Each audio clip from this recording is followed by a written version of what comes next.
ఇక్కడ మన petrol bunk దగ్గర మార్కెట్ అవుతుంది కదా, ఇలా పెట్టిన చూద్దాం. ఈడ చాలా రోజుల తర్వాత పెట్టినా, ఈడ మార్కెట్ అవుతుంది. ఈడ స్టార్ట్ అవుతుంది మార్కెట్.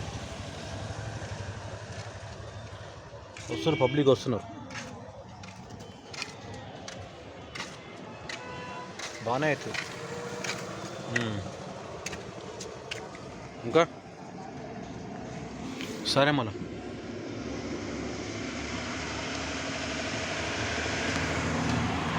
ఉడికే అందాక మొత్తం నిండిపోయి.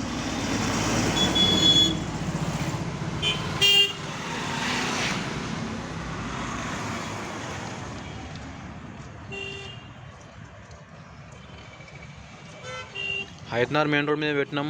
ఇప్పుడే వచ్చినాం వీడికి. శనివారం మార్కెట్ అని చూద్దాం ఎట్టయితే.